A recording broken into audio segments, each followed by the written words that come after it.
Bismillahir Rahmanir Rahim. Assalamu alaikum wa rahmatullahi wa barakatuh. Politics is not my subject, and I have rarely talked about politics. But a lot of students and a lot of my family members, too, in fact, keep asking me this question. Do you support Imran Khan? Do you support PTI? Do you support Noon League? Do you support this? Do you support that in Pakistan? What are your views on politics? And so I thought, let's tackle this subject. So let's do that tonight, in today's podcast.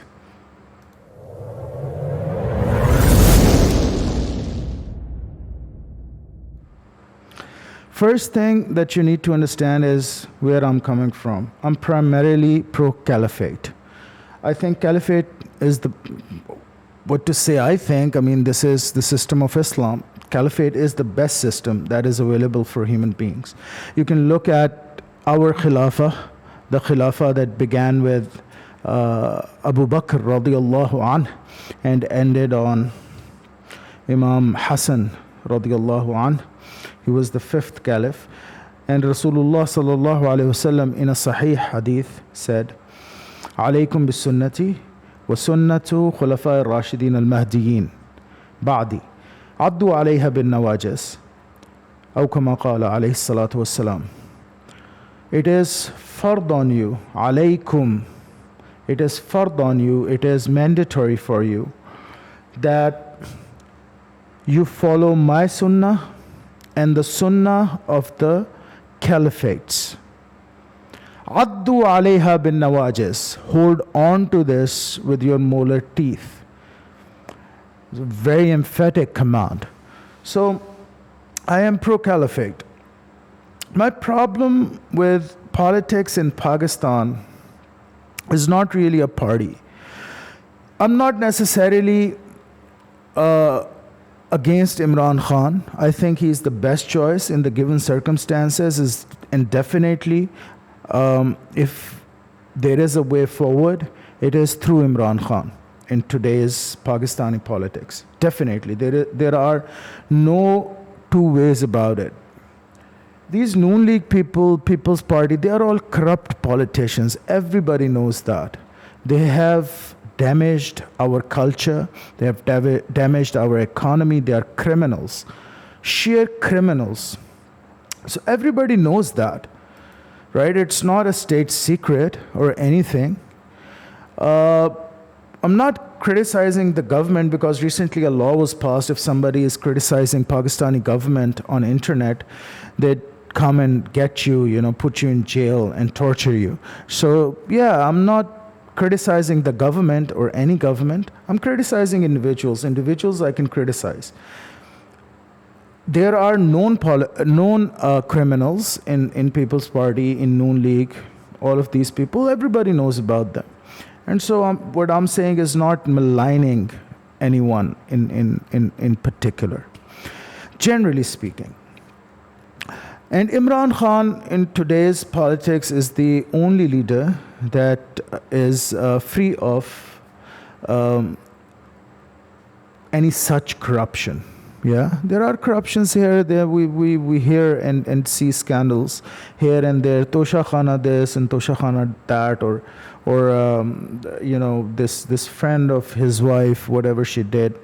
But generally speaking, he is the least of these culprits. So he's really the way forward, and I appreciate our youth. I appreciate people who are in PTI who are struggling for this. When they ask me, why don't you come with us? Basically, I am against this system. I'm against the system of capitalism and the current system of the political system that we have. What do you call that? The Jamhuriyat, in Urdu we call it Jamhuriyat. Now see, it has slipped off my mind, the English translation of the word. But I'm against this democracy, right? The current type of democracy that we have, the illegitimate progeny of capitalism that we have in Pakistan, is corrupt through and through. No matter whoever comes, even Imran Khan isn't going to be able to do anything about it. You can't change the system while being a part of the system itself, right? I mean, it's really naive when people come to me all the time and they say, well, Imran Khan has tried changing the system or blah, blah, blah. You can't really change the system if you become a part of the system itself. Can you pulverize a structure while being within that structure? I mean, when you pulverize a house or any architectural structure, can you be standing inside that house while it is being pulverized? No. You'll need to get out of the house, get a bulldozer or equipment for pulverization, and then pulverize it, then come up with a new structure, right? So being in the system doesn't help anyone. Sorry. So you really need to understand, I'm against the system of capitalism. Okay, let me show you, in fact, an academic resource. This is really an academic resource. This is a very good book on capitalism that you guys need to go through if you're not understanding where I'm coming from. I think in the current world, in the current era, capitalism is the Dajjal. The Dajjal that you guys hear about, Islamically speaking, capitalism is that Dajjal.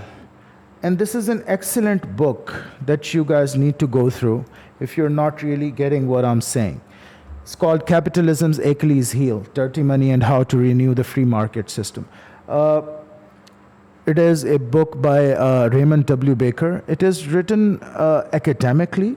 I mean, not academically really. He's not working within the academia. It's a general book, but it's very academic in nature.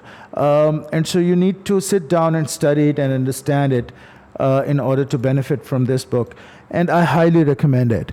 I'm against capitalism, and I'm against this system, this political system, which has been, a victim of corruption by the people in power, the 1% of the 1%. They'll always be the richest. The poor will always be the poor in this system. And no matter whoever comes in the place of power, be it Imran Khan or whoever, they won't be able to do anything. They won't be able to change anything. So that's my view on this current situation. Right now, as I'm making this podcast, Imran Khan is in Lahore. He's in the Yadgar Chowk, doing his Jalsa, starting his Azadi March. And so a lot of my acquaintances, a lot of my friends, some of my family members were there recently. A lot of people that I know have traveled towards this monument and have gathered in his rally, in his march. And I wish them all the best, really, if it brings about a change. But we have seen in previous years what kind of a change it brought about. We have been through this. So, I don't have much hopes. I don't really. Realistically speaking, I don't have much hopes. But yeah, sure. I mean, why not? The struggle should be kept going. But really, if you ask me, the real struggle would be against the system. And so when I talk to my students, especially youngsters who are involved in academia right now, who are involved in acquiring an advanced degree, I often tell them to look at this side of affairs, to study, to do a deep dive into what capitalism is, how it was brought about, the monopoly of the 10 banks, the notorious monopoly of the 10 banks on this system, why it has been promoted in today's world, in today's era, why this political system, democracy, has been promoted so vehemently in today's world.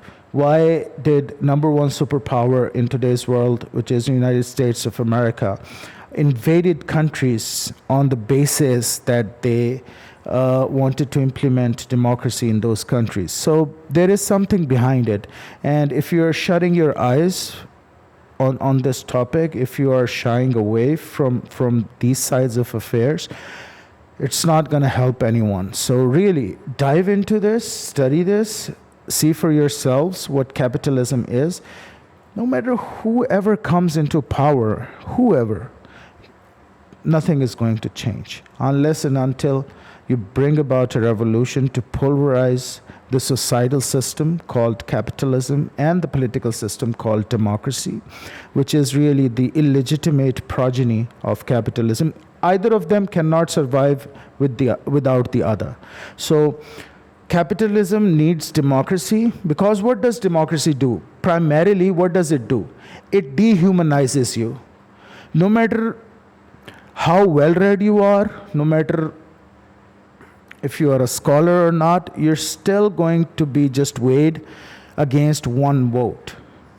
So somebody who's not a scholar at all, who's not even seen the insides of a school all their lives, and I'm not trying to demean them or belittle them, I'm just stating a fact, he or she is going to have the same amount of importance in democracy that you are going to have, even if you are a PhD scholar.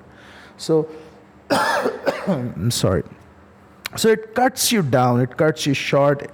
There is no importance of intellect in democracy. There is no place for scholars or technocrats, really. And if you look at it, without it, capitalism cannot survive, because what capitalism does is it enslaves you in the economical system that it has, the system of Khyber, the system of interest, and banking, the interest-based banking and whatnot. And so it is always going to pick and choose the majority, which is, the majority is always prone to be a victim of the economic situation, the prevalent economic situation. Look at Pakistan right now. Most of us are just trying to survive the day, right? So we get out of our homes, we do whatever we have to do in order to get the wages, and we come back and we are just depleted mentally. And so this is how capitalism thrives. This is its main weapon. It dehumanizes you. It gives you things to be preoccupied about, things that don't matter, which are trivial. Just 2 meals a day, that's all you're good for. Electricity bills, gas bills, whatnot, educational bills, health bills, all of these things to take care of, and then you're mentally depleted. It's not like you're going to then be able to think about things intellectually, or you're going to sit with your family and talk politics or talk things that have intellectual depth. You don't have that kind of psychic energy anymore after working 12 hours, 10 hours, 13, 14 hours a day, right? So it's going to pick and choose this majority, which is mostly enslaved by their economical system, by the system that has been given by this capitalist infrastructure. And then it is going to target this majority, going to tell them, okay, if you pick and choose these guys, if you pick and choose these people, we're going to reward you in a very trivial manner. Those rewards are what? Short-term rewards, economical rewards. Okay, we're going to build you houses. We're going to, do away with your interest in some cases, or stuff like that, right? That's how it works. And so you're going to pick and choose people, whoever the infrastructure is going to ask you to pick and choose. And then what's going to happen? What's been happening since the birth of Pakistan? The same vicious circle. And so this system is really what needs to be changed. Democracy is really something that thrives on capitalism, and capitalism is something that thrives on democracy. Either of these cannot survive without the other. So that's the key thing to notice. So yeah, really, these are my thoughts. I'm against this system. I'm pro-caliphate. I think you can't really change anything in Pakistan unless and until there is a revolution that is brought about against this system, and the system is overthrown. This corrupt, this system that has exploited us for so long. Unless and until we do away with this system, nothing is going to change. So, but anyways, best of luck to PTI supporters and Imran Khan supporters, and all the best. Let's hope that you guys can do some good for our future and the future of our kids. Wassalamu alaikum wa rahmatullahi wa barakatuh.